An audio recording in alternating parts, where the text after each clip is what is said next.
Friday, ladies and gentlemen. We are back with episode number 295 of Shut Up and Grind with your host, yours truly, Robert B. Foster. So here we're all about overcoming obstacles, we're about defying the odds and helping you clear whatever is in your path to the successes that you want out of your life. So if you're brand new, I welcome first and foremost, and just see it all the way through. Like if you don't have time to sit through the live feed, we're available on all podcast platforms. I'm on right now. We're streaming live on 6 different platforms: Facebook, Twitter, YouTube, Instagram, LinkedIn. We're on all of them, and we are here for you. It's like I brought guests on from all over the world, from 6 different continents. At some point, we're going to get Antarctica. We're gonna. I'm determined. We're gonna have all 7 continents. But guests share their stories of overcoming, defying the odds, and just getting through the struggles of everyday life. So if you're going through something in your world,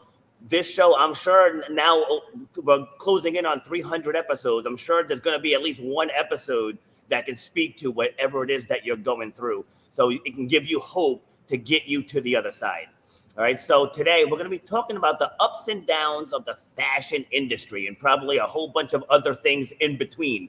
And helping me have this conversation is Claudine DeSola. Welcome from New York City. Well, awesome. New York. Thanks New York. for having me. Yeah. You didn't specify city. Is it New York City?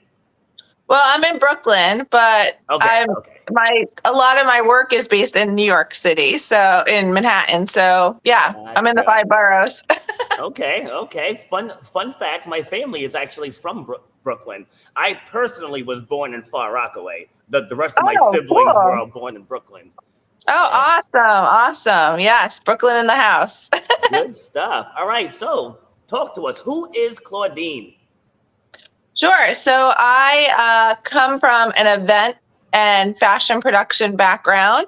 I create also, besides large-scale fashion shows, fashion presentations, influencer events and activations. I work a lot with just overall communication, strategy, when there's a new product launch, possibly coming up with the strategy from what we're going to be doing with influencers to events to public relations.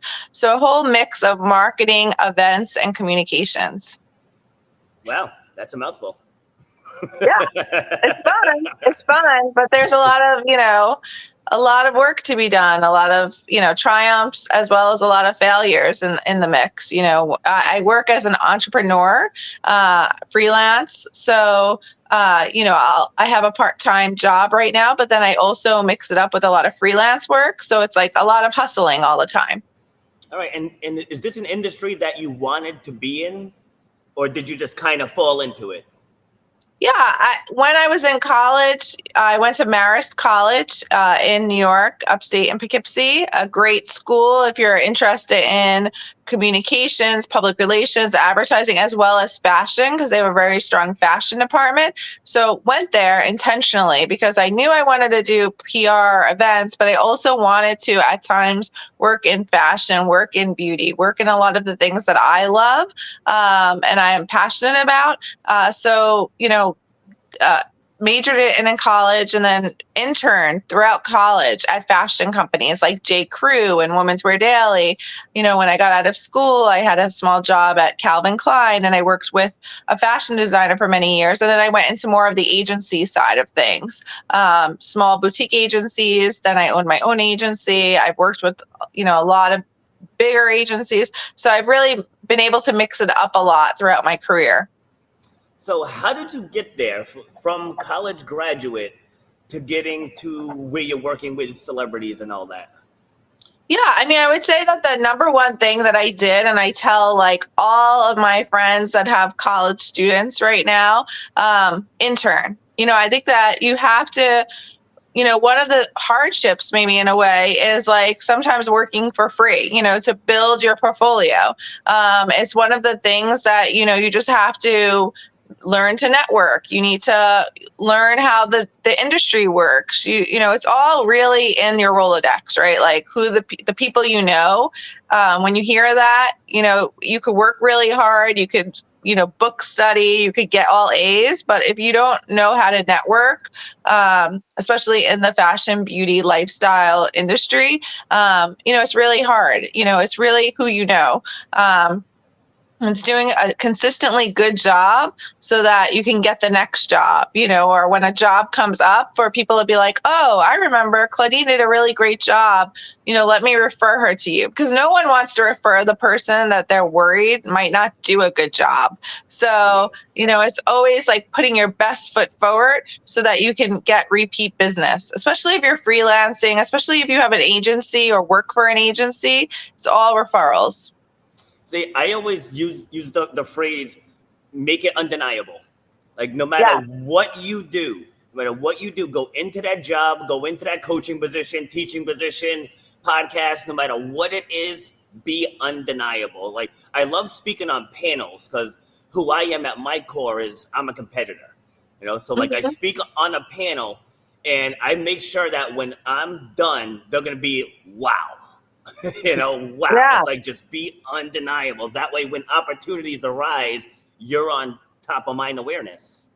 Yeah. You got to be on the ball. You have to, you know, give 200%. You know, you have to be undeniable. You have to give your 200, 250%. You can't just like status quo is just not where it's at. You know, it's a very challenging and competitive, you just mentioned competitor, but it's very competitive industry. So, you know, and after the pandemic, these worlds kind of changed a little bit. I don't think that they fully bounced back, you know, like how they were. So there's not as many jobs available. So if you want to be in the industry, you have to really, you know, try your hardest.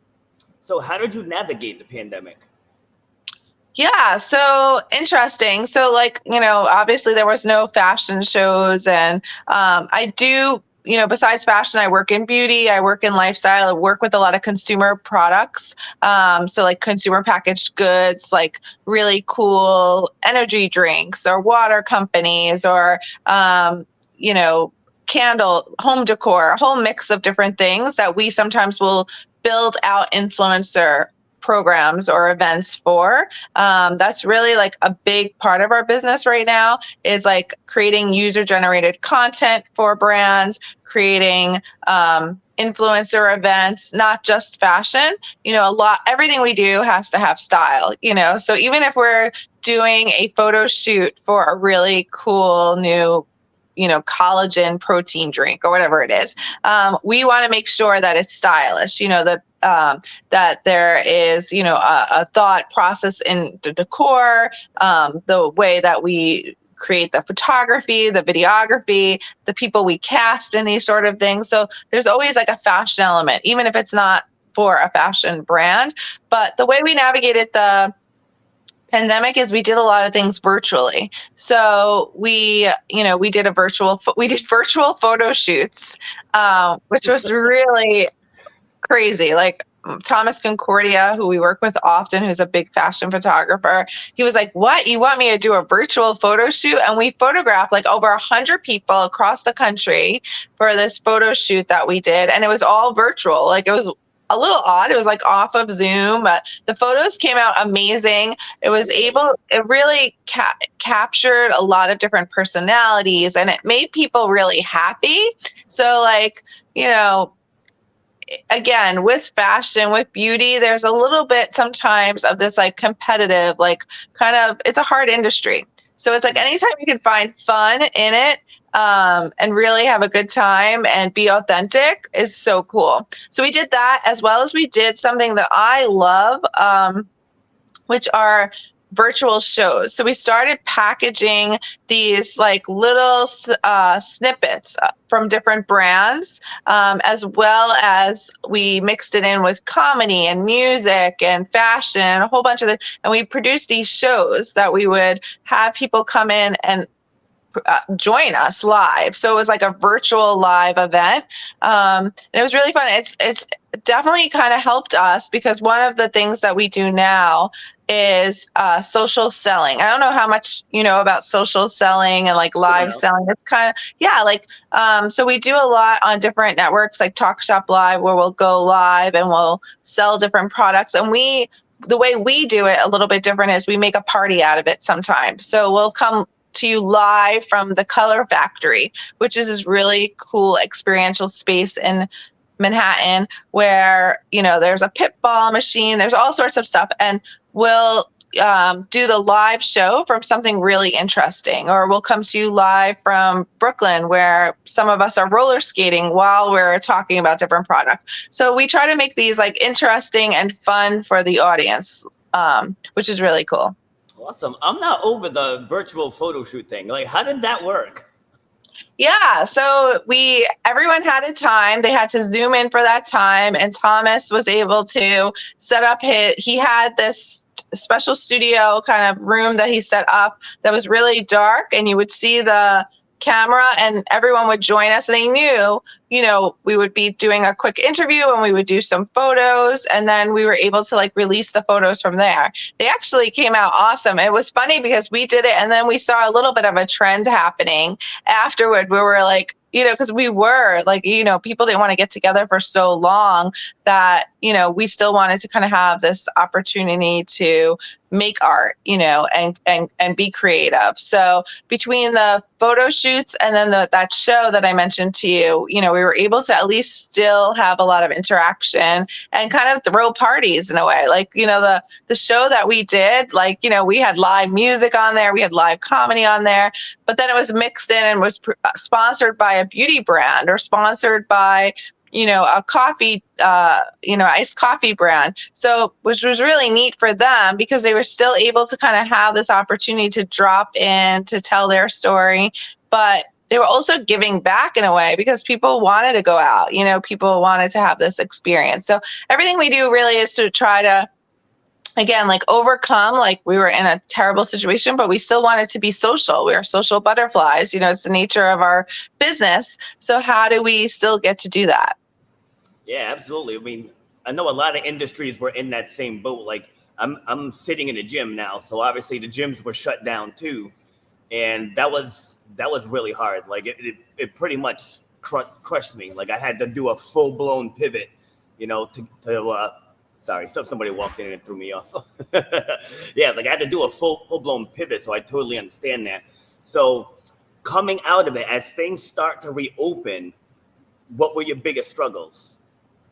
Yeah, I mean, it was like the biggest struggle after the pandemic was really like, and still is sometimes, like not obviously nearly as much, but there's still a percentage of safety, right? Like where we're always like, make sure that, if we have too many people in a room, like how are we controlling space, like, open window, like from a production standpoint, there are definitely like a checklist of things that we need to have. We have on the list now that we might have had before, like air filters or, open windows, like I mentioned, giving out masks sometimes, things that we still have to consider. And then, even a big thing was like just outdoor events. And I still are, like, I'm a nature person. I love, like, as much as we can get outdoors to do fashion shows and presentations and photo shoots. So, I had one of my, events, like as soon as it felt like okay to do events again, was like an outdoor event on a farm. It was like big, we did a big photo shoot there, and embrace the fact that, being outside was, awesome. We could still bring people together. We didn't have to worry about that.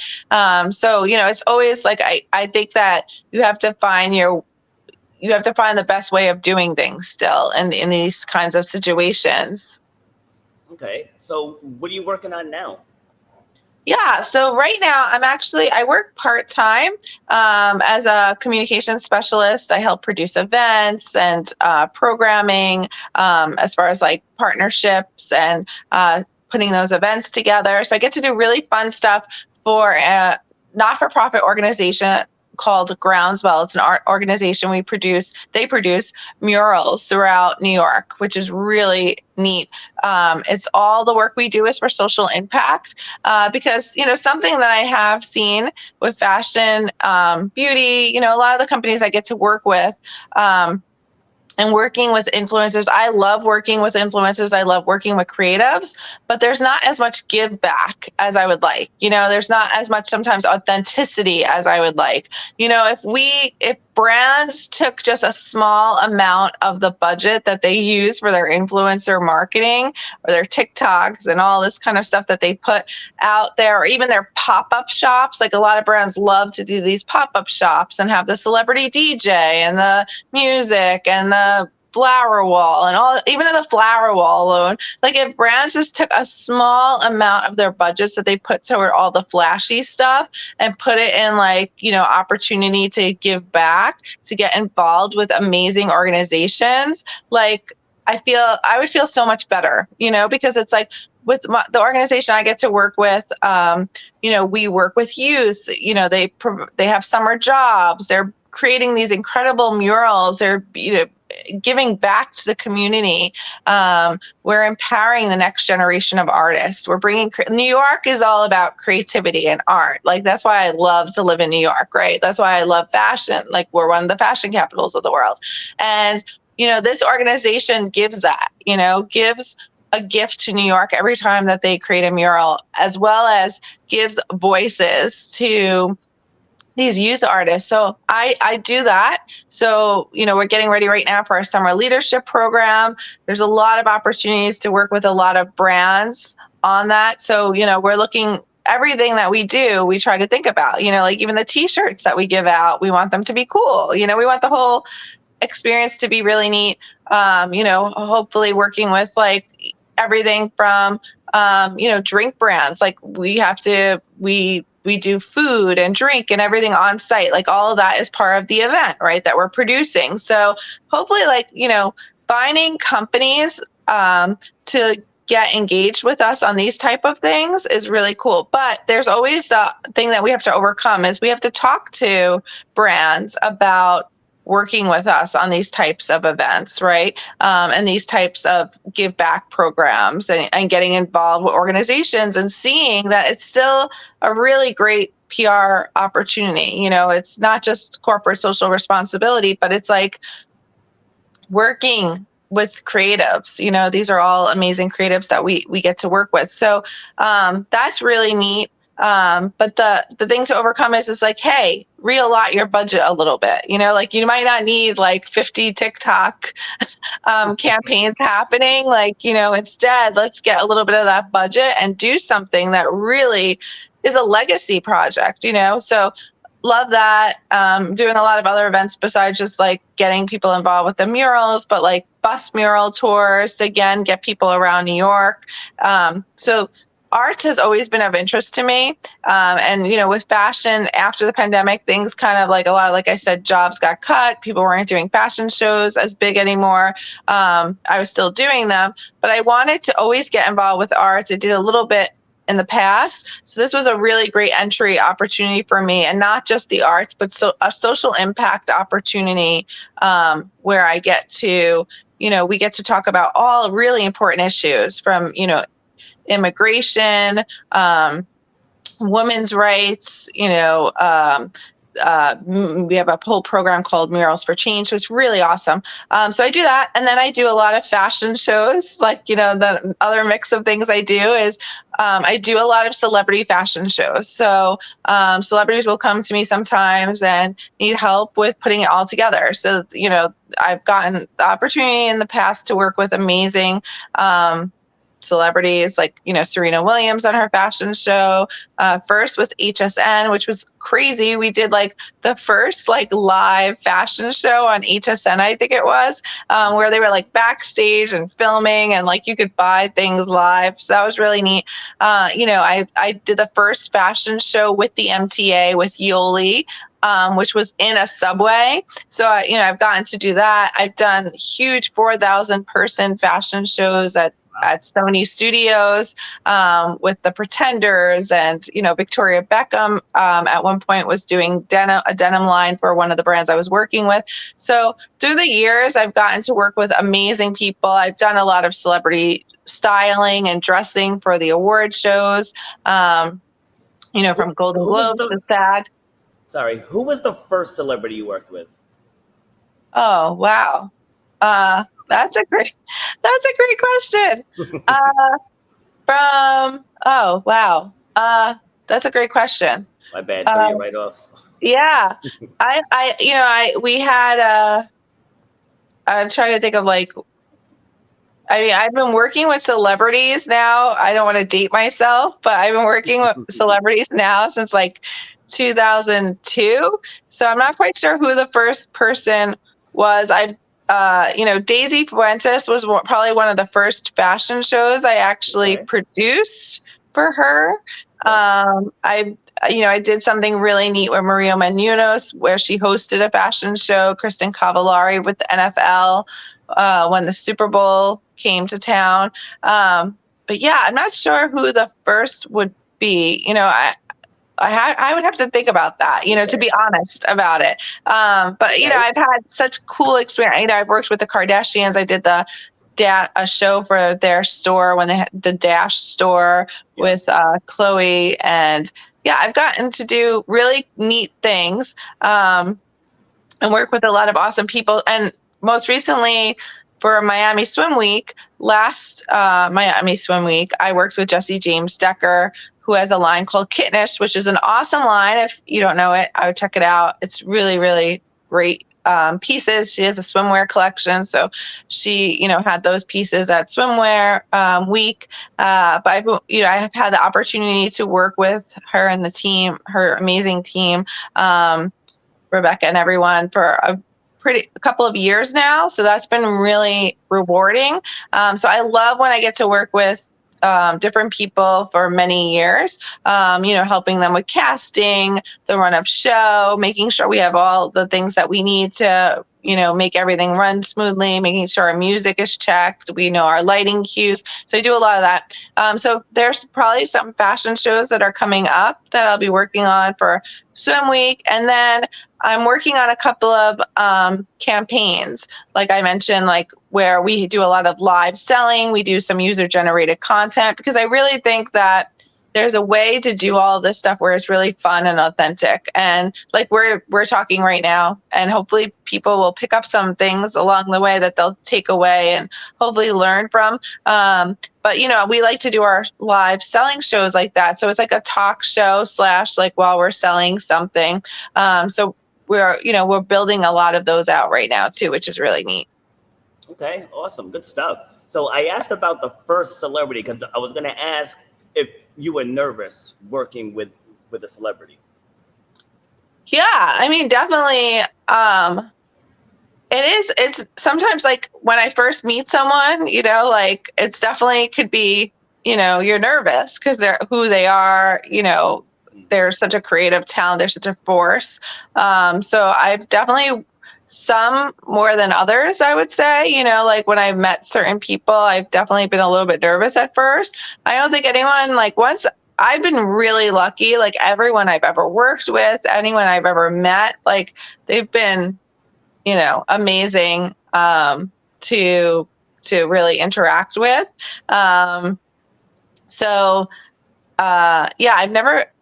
gotten lucky like that. Even not in a work capacity, but I've gotten to meet the person that my idol, someone that I really admire is Bono. So I'm a huge U2 fan, and I was nervous at first when I first started talking to him, and then I always try to think of a smart conversation to have with someone, right? Because these are just they're all people, right? So, is there something that you can say to them besides I'm a huge fan, so, and when the nice thing about working with talent is I'm doing a job for them, right? So I have my expertise and they're coming to me for my expertise, and, I already have something I have to talk to them about, right? Like I like to get right to business. Like there's, you know, and they're really busy. Like you have to keep that in mind. Like they might be with their publicist or their manager and they're jumping, you know, that they only have so much time with you because, you know, if they're in it, they're like, they gotta like, you know, they have to go to the next thing that they have to do. So, you know, you want to make sure that you're organized, you know, and that's the way that you can also get to work with people over and over again. You know, like even when I do celebrity styling, like I don't ever bring one option to someone, you know, like I would never be like, here's your option. That's it. You know, like you have to bring a lot of options. You have to also, you know, understand how a person's feeling when you're doing celebrity styling, right? Because, you know, like like I said, they're real people. So everybody has their on days, their off days. Like you're a trainer too, right? Like you're a competitive trainer. So like, you know, some days you feel really good about your body, some days you don't feel good about your body. Like they're just like us, you know. So you always have to take that once you become like that, like, you know, like not everything's going to look great on them. They're not going to feel fantastic and everything. They're looking at their hips and they're, you know, they're real. So, you know, even though you think that, wow, like you can't look bad in anything because, you know, like you're so incredible, like they're so incredible that they can't look bad in anything, but they still have like their things like, oh, I don't want to show my arms. I don't want to so you always have to make sure that you're taking that in mind. And then you're also showing them an array of items, you know, so being on the ball, also being in the know is really important because they're coming to you to get ideas that they might not, like new designer ideas that they never heard of, or they don't want to walk on the red carpet and something everyone else has walked in. So, you know, that's really awesome. Like forever ago, I remember meeting Eva Mendes. It was like forever ago. I used to own a store when in 2005. I got the name Caravan because I actually had a store in an RV. So it was like a mobile store and we sold fashion. And then I was asked to like open an actual store. So I had a store on Great Jones Street in New York and another store on the Upper East Side. And we were very, very lucky because we had so many cool labels that a lot of talent came to visit us, like Selena Gomez, Miley Cyrus, like so many people. And Eva Mendes was one of them. And I remember it was really exciting. I was a fan of her work and I was super excited to meet her. And she was like so stylish. Like I remember like still today, like what she was wearing. And I was like, how am I going to show her something in my store that like she's going to like, because she already knows all these brands. And she really took, you know, was able to show her really cool brands like Stress This, which was this brand from Asia that was really neat. And Cynthia Vincent, which she actually wore one of the Cynthia Vincent dresses to an event that she went to. So that's like the thing is like, even though like someone might know like all these brands or know all this stuff already, like you always want to try to find ways to show them new things, you know, and try to bring something to the experience, whether it's like a fashion or a beauty, like a beauty tip. If you're interested in beauty, like was a beauty tip that they might not know about, or a beauty brand that might not know about, or a fitness, you know, a fitness tip, like, you know, that's how you become, an expert. And that's why like, and then it gets spread. Like once you start and you're like, oh, you know, I know all these cool, like indie fashion brands, then you become the person that people start to come to and like, oh, I heard that you know all these, I want to support emerging designers. You know, I want to support the next generation of designers. What are designers that you know about that I might not know about? So you become like an expert in a way of that.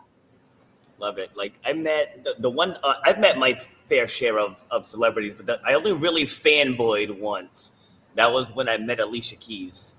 I was such a fanboy. Yeah, I won backstage passes at one of her concerts in Foxwoods. How did you do? Did you get to speak to her or? Yeah, got to speak to her. I had a picture with her with my arm around her. It's like I cropped the picture and like I would go and tell people, I'm like, look, I dated her.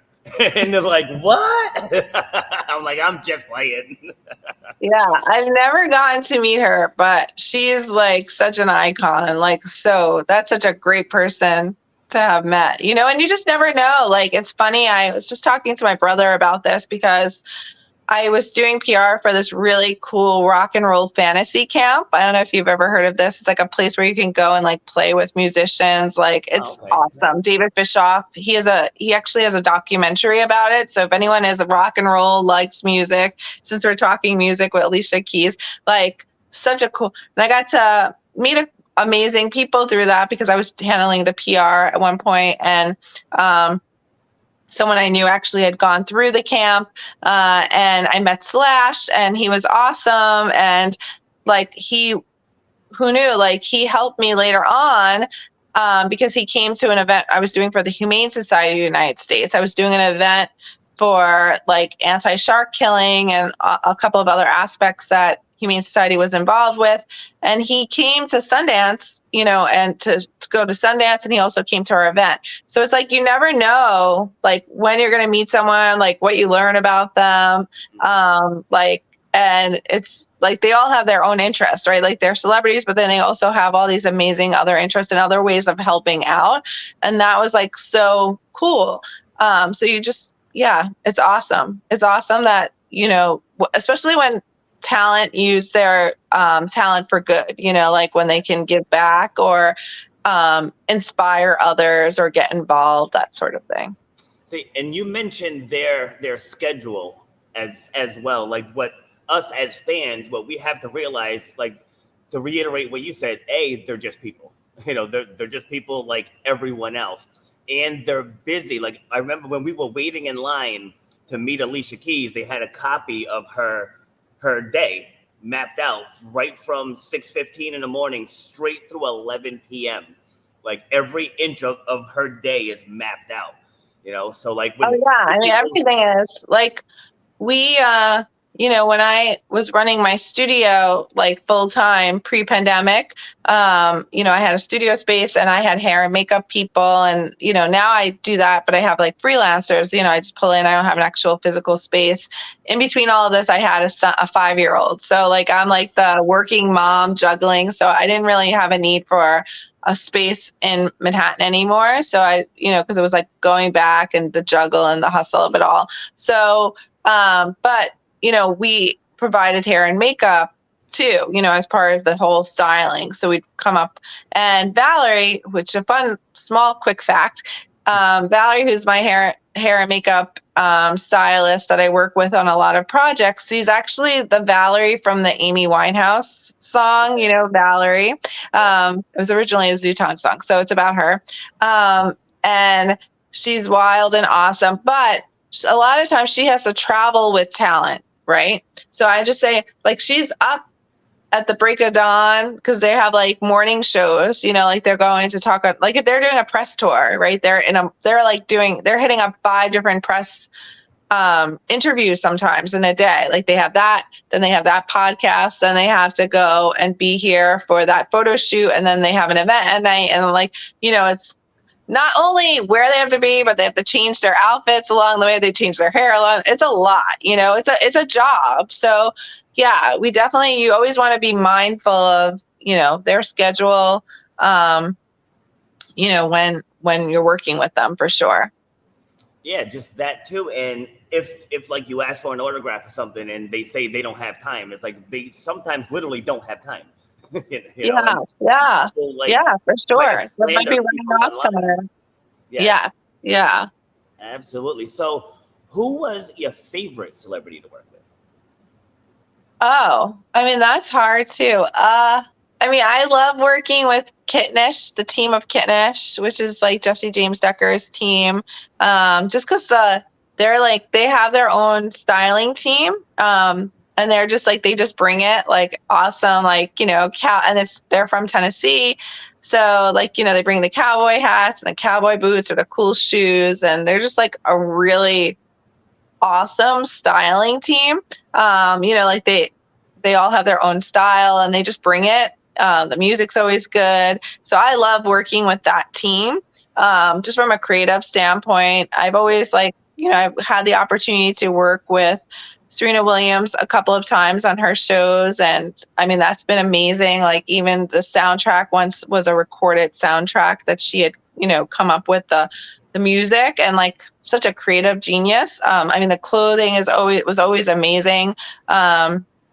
You know, beautiful gown, like lace gown. It's like amazing to see like how someone has so many creative talents. So, you know, I appreciate that, because it's not like, oh, you know, I've been very lucky to work with people that haven't been like, oh, I'm just going to put my name out there on something. Like they've been a part of it. You know, it's like really a part of what they've done. So that's always awesome to have the opportunity. I got to work with a lot of the Orange is the New Black cast members, like when the show's still obviously popular and people are still watching it, but when they would have all the award shows and they would be in attendance. So that was really awesome, you know, to be able to work with so many different talents. And like so many different personalities. And at one point, I think for one of the awards, I think it was like SAG or Emmys or something, I was like working with 5 of them, you know, so it's like amazing because it was such a popular show, to be able to work with, you know, like just so much. It was like fun, you know, it's fun when you get to do those kind of things for sure. You know, and when I had my stores, I was so lucky to work with so many amazing people that would come into my store. And, you know, we did so many different events through the years at the stores. So, yeah, I'm hoping, you know, I'm working on a project, like a side project right now, because I think that you always have to think what's going to be of interest when you're like building a space, you know, when it was either building a store or building an event or any kind of experience. Like 2 years ago, I started bringing my caravan back, where I got an RV and I went out on the road and I interviewed some celebrities along the way, and a lot of creatives, like artists, roller skaters, drag queens, like all different amazing creatives. And we would do these interviews. Like, you know, we went from New York to Los Angeles and we had about, I don't know, over 150 interviews. And it was so neat because something that was just so cool to me is like, I wanted to interview, I love roller skating, but I'm not like, really like, you know, roller skating all the time. So I wanted to interview roller skaters when I got to LA. I don't know why, but I was like, LA, Venice Beach culture, like I have to have roller skaters. And, you know, I had fangirled on some roller skaters that, you know, I just love the whole culture, you know, like it's like the Barbie roller skating culture. And we were able to have these awesome, like this trio of roller skaters show up and they did their interviews and they did like a dance, and it was so awesome. And then they were some of the roller skaters that were part of Usher's Super Bowl show. So like, you know, for me, like, yes, you can fangirl, you know, fan it up on like a celebrity that you know, but like sometimes like more so, like I get more excited when I like see someone like that, like that, like they were like roller skaters that were awesome creatives, and then they're like on the big screen at the Super Bowl, like, you know, and it's like just like a person, you know, like that has this art, and then you can see their art grow. And that's like, I've been told many times that I've had an eye for like creatives, like talent, like artists, actors, and giving them the opportunity. Like I've styled a lot of like emerging talent. You know, I was styling a lot of the actors that were on Orange is the New Black before everyone was like Orange is the New Black, Orange is the New Black. You know, like people were like, what are you talking about? Like, who are you styling? And it's because like, I know like sometimes it's like hitting things, you know, like finding these not trends, but things that you think people are going to really like, you know, by meeting the artist, meeting the creative and being like, wow, you are so talented, you're going to go so far, you know. And it's been awesome because I've been able to see that throughout my career, like working with talent when they've been smaller and then like how big they grow. You know, it's fun because I've been very lucky to meet so many people through my career that sometimes I'll turn on the TV and like my husband gets so annoyed with me because I'll be like, oh my goodness, I met them. Like I did this project with them. And he's like, oh, another person, you know, like, and it's maybe it was like when they were 16 and now they're like 25, but you know, it's still so cool because I'm like, oh, wow, like that person has done so much, you know, and I knew it because you know, so it's like, I think not an obstacle, but something I would say to people is like, never like, always like, be kind, always like try to be respectful of everyone, even like if they're an assistant or they're a new artist, like get new actor, new musician. Like there's been so many even musicians that I worked on, like, you know, and then like their songs like #1 on the radio for real. So it's like, you know, it's crazy. Like I've done like small gigs in like a store, like a, you know, Bloomingdale's or whatever, and then the next thing I know, they're on the, even Neon Tree is they performed at one of my fashion shows, and then like a couple of weeks later their song was like everywhere. So it's like you just never know, and it's just awesome to have, you know, opportunities. But again, I get these opportunities from like just networking and doing a good job, so that, you know, people, and being kind, like it's really important to be kind.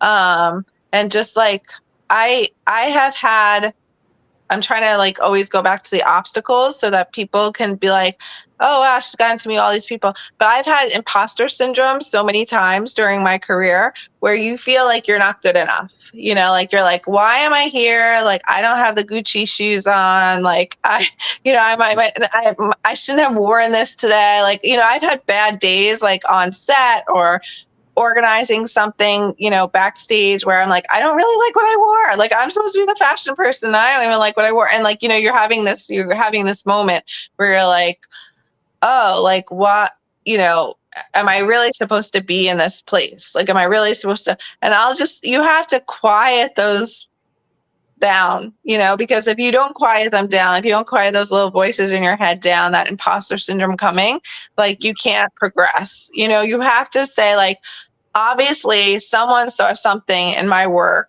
you know, they know that they could trust me. I'm here. I'm on the payroll right now, you know, and even if you're not on the payroll and you're an intern, like I started with earlier, like it's great to get interns and even internships. And even if you're just doing it for college credit or you're doing it to get it on your resume, like you were hired for a reason. So it's so important just to kind of always know that, and, you know, stick with it, you know, meditate in the morning before you go, you know, say your mantras, you know, and do the best you can, because imposter syndrome is like real, you know, like it happens to talent, it happens to everybody.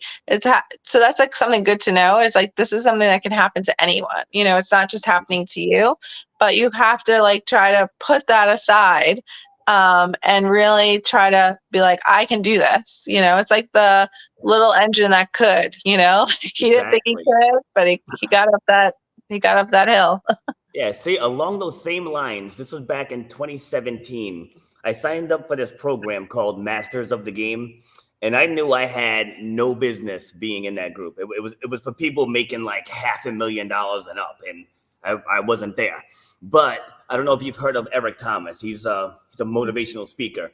Yeah. But like, so this was part of his group, and I wanted to speak in front of him. Right, so I signed up for this program. Somehow I got accepted. I don't know how I got accepted, but I got myself a seat at the table. Right, that's what I wanted. Yeah. So I get down there, and Eric Thomas himself was actually there on day 2, which was awesome. So like, but working with his team, they're all very, very knowledgeable. Because like I had been speaking for years, because I got into leadership at a young age, and you know, from being captain of sports teams, you know, I got into management early. I became a general manager early. I think I was 19 or 20 when I first became a general manager of a restaurant. So I was constantly, it's like speaking wasn't the issue. Like I wasn't afraid to speak. But anyway, I wanted to speak in front of him because I know he's one of the top guys.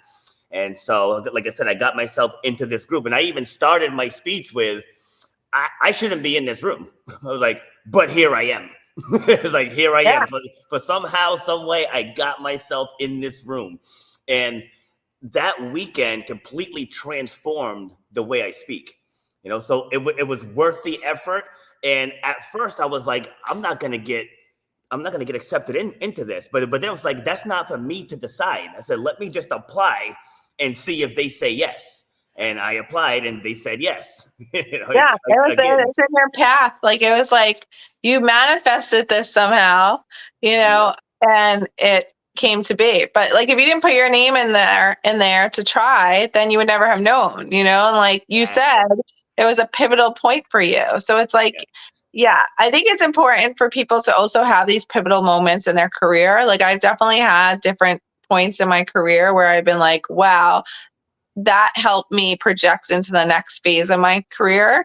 And it's important to have that every few years because then that's how you're going to grow. You know, even if you shift, like I've shifted a little bit, I've always shift because there's different interests I have, fashion, beauty, arts. Like I love food. So I like to work with consumer packaged goods, but like I shift where I'm like trying to have point. Like if I get there and I'm like, oh, I really don't like this now, then I know get out of it right away.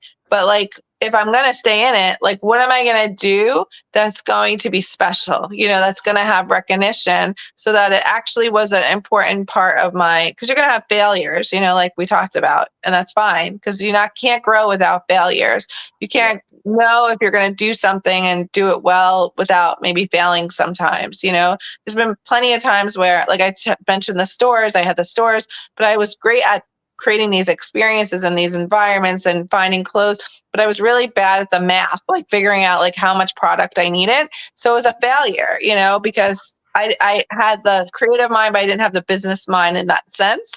But I learned, but I walked out of that experience still having like so many things that I gained from it, and it projected me to the next thing, where I knew like I could do what I was doing, but I didn't want to sell stuff. Like I wanted at that point, like I didn't want to have to buy and sell because that you could lose a lot of money that way. So like, how can I do what I was doing and loving, but not having to do that piece of it? So you learn, it's like growing, learning, and, putting all those, like you said, saying like, I'm going to be here, like somehow I got invited, I have the seat at the table and I'm going to take it, and owning it.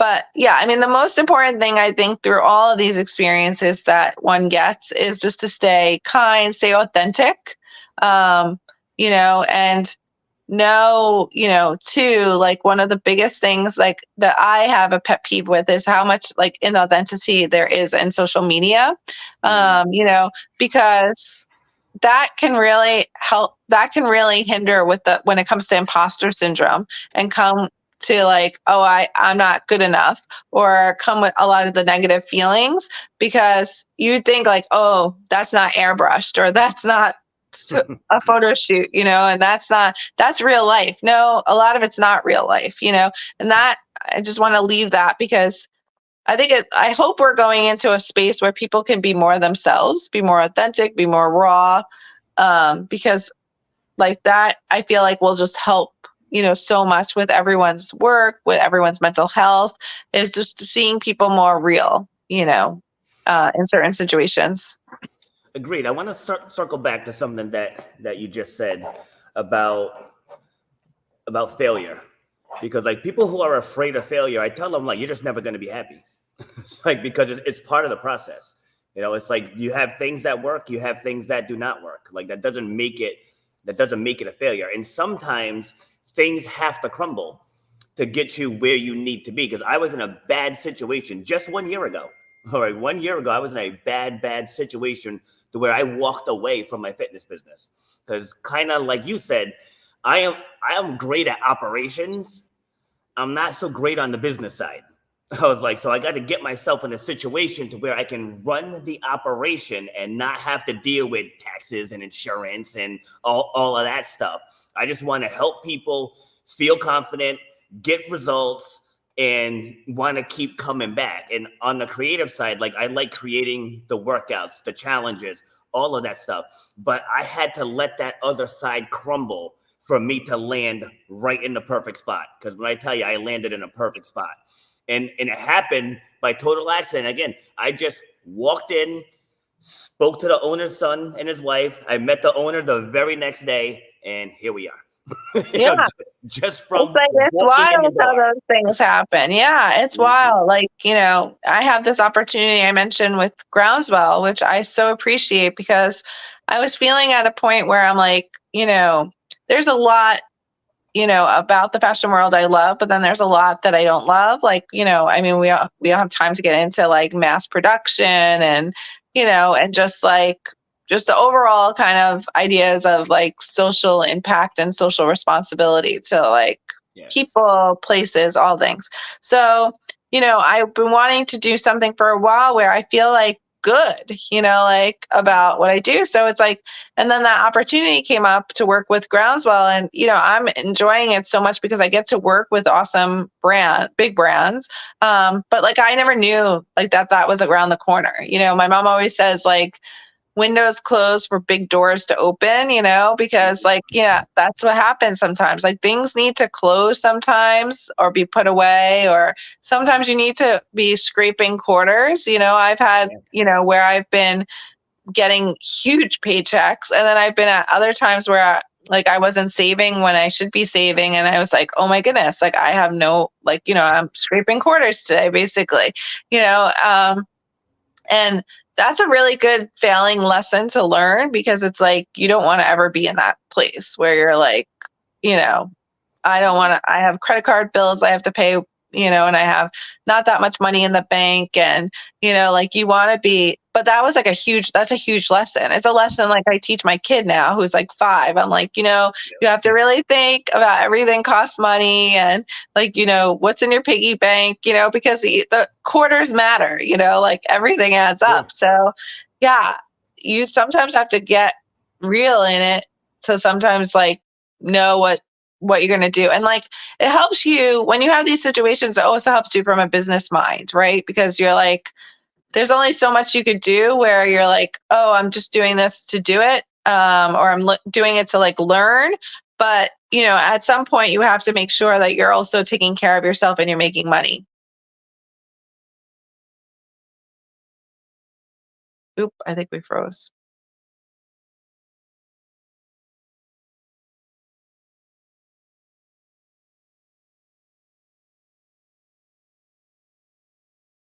Robert, I think we froze.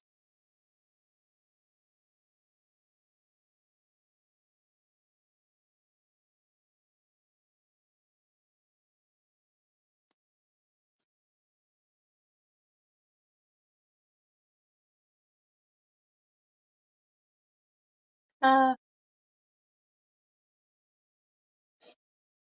well, I'm not sure if Robert's coming back. I don't know if I'm still alive. If I am, you can find me at Caravan NYC, which is my Instagram. And if there's any entrepreneurs out there that want to learn more about my business or learn more about influencers or user generated content, please let me know. Just